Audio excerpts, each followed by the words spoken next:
اعوذ باللہ من الشیطان الرجیم بسم اللہ الرحمن الرحیم۔ سورہ زخرف کی چند آیتیں پڑھ رہا ہوں، آیت نمبر 66 سے لے کر آیت نمبر 73 تک۔ هل ينظرون إلا الساعة أن تأتيهم بغتة وهم لا يشعرون۔ یہ لوگ بس قیامت کا انتظار کر رہے ہیں کہ وہ ان پر اچانک آ پڑے اور ان کو خبر بھی نہ ہو۔ الأخلاء يومئذ بعضهم لبعض عدو إلا المتقين۔ تمام دوست اس دن ایک دوسرے کے دشمن ہوں گے سوائے ڈرنے والوں کے۔ یا عباد لا خوف علیکم اليوم ولا انتم تحزنون۔ اے میرے بندو، آج تم پر نہ کوئی خوف ہے اور نہ تم غمگین ہوں گے۔ الذین آمنوا بآیاتنا وکانوا مسلمین۔ جو لوگ ہماری آیتوں پر ایمان لائے اور فرما بردار رہے۔ ادخلوا الجنة انتم وازواجکم تحبرون۔ جنت میں داخل ہو جاؤ اور تمہاری بیویاں تم خوش کیے جاؤ گے۔ یطاف علیہم بصحاف من ذہب واکواب۔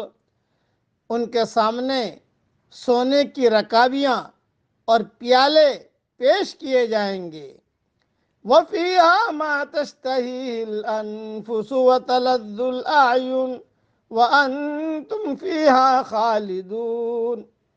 اور وہاں وہ چیزیں ہوں گی جن کو جی چاہے گا اور جن سے آنکھوں کو لذت ہوگی، اور تم یہاں ہمیشہ رہو گے۔ وَتِلْكَ الْجَنَّةُ الَّتِي أُورِثْتُمُوهَا بِمَا كُنْتُمْ تَعْمَلُونَ۔ اور یہ وہ جنت ہے جس کے تم مالک بنا دیے گئے اس کی وجہ سے جو تم کرتے تھے۔ لَكُمْ فِيهَا فَاكِهَةٌ كَثِيرَةٌ مِّنْهَا تَأْكُلُونَ۔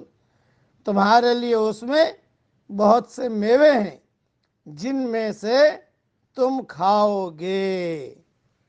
پہلے تو دعا کر لو کہ اللہ تعالی ہم سب کو اور ہماری قیامت تک کے آنے والی نسلوں کو جنت الفردوس میں حضور صلی اللہ علیہ وسلم کے پڑوس میں جمع فرما دے، آمین۔ اب مختصر تشریح سن لیجئے۔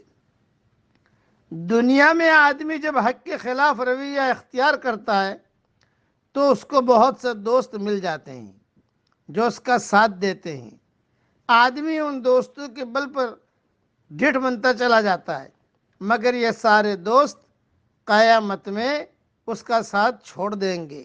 قیامت میں صرف وہ دوستی باقی رہے گی جو اللہ کے خوف کی بنیاد پر قائم ہوئی ہو۔ اس لیے اچھے لوگوں سے دوستی کیجیے تاکہ دنیا میں بھی بھلائی ملے اور قیامت کے دن بھی بھلائی ملے۔ دوسرا، دنیا میں حق پرستی کی زندگی خطرات پہ گھری ہوئی ہوتی ہے، مگر آخرت میں اس کا بدلہ اس شاندار صورت میں ملے گا کہ آدمی وہاں ہر قسم کے اندیشے اور تکلیف سے ہمیشہ کے لیے نجات حاصل کر لے گا۔ اس خدا وعدے پر جو لوگ یقین کریں وہی موجودہ دنیا میں حق پر قائم رہ سکیں گے۔ خدا آخرت میں انہیں وہ سب کچھ مزید اضافے کے ساتھ دے دے گا جو انہوں نے دنیا میں خدا کی خاطر کھویا تھا۔ اللہ تعالی ہم سب کو جنت الفردوس میں جمع فرمائے، آمین۔ وآخر دعوانا ان الحمد للہ رب العالمین۔